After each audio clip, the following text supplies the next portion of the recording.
Hello，大家好，我们是庆穗农机。那我们现在看到的这一台呢是共力SHP 800T 的。那这一台的引擎呢是台制的引擎。好，那它也有800S，还有800跟800BS 等等。好，那个就是用日本引擎。好，然后这台800T 呢，800T 的话是台湾制的这个引擎哈。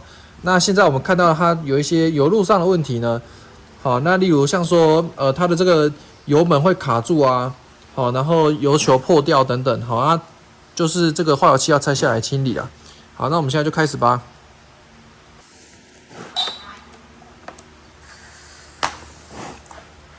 好，那我们现在空滤呢打开看一下哈，那大家可以看一下它这个有没有这个整个都是那个空滤的过滤海绵啊，哈，整个都已经纤维化，好，那一定有多少都一定会吸进去啦。好，这个都是对气缸不好的。好，顺便跟大家讲一下，好，一定要定期去清这个空滤海绵，好，尽量这个你有破损啊，哈，纤维化就把它换掉，啊，才不会让这个跑进去你的这个气缸都是很不好的。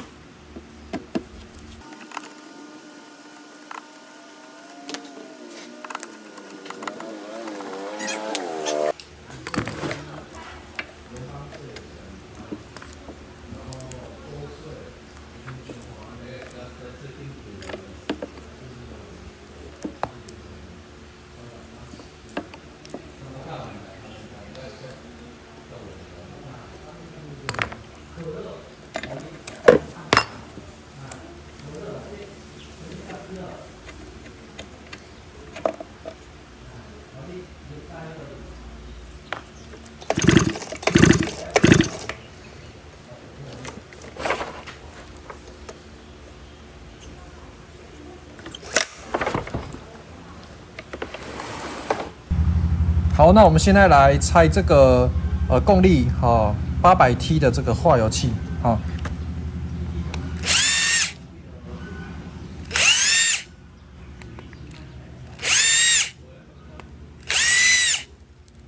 那它上面这个油门很长卡住，就是卡在这个上面这个座了。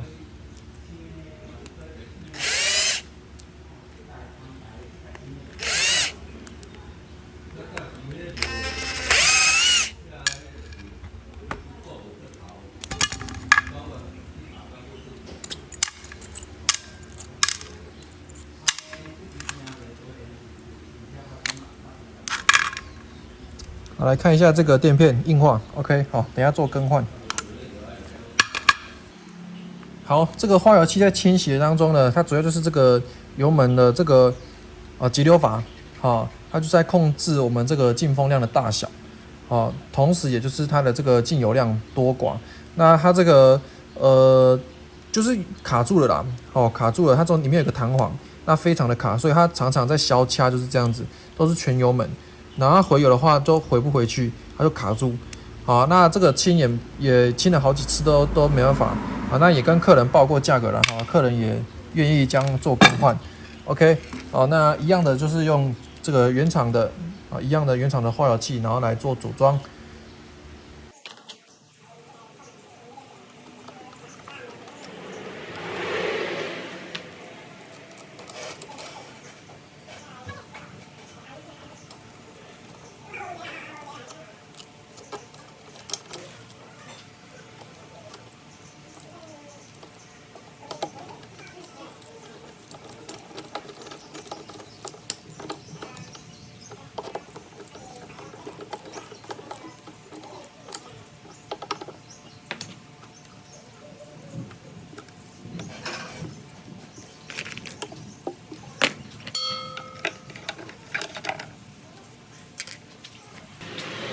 这个燃油过滤器啊，哈，如果堵塞就要做更换了。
好，那这一台呢，大致上的问题就是这个油门这个节流阀卡住，然后火星塞更换，以及它的燃油滤清器做更换。好，那这台大致上就是这样子。好，让大家了解一下不同的情况呢，我们要去检查不一样的地方。好，那今天的影片呢就到这边。好，那喜欢我的影片记得按赞、订阅、分享。那如果说你有想看什么样的系列呢，记得在下面留言让我知道。我们下次见，拜拜。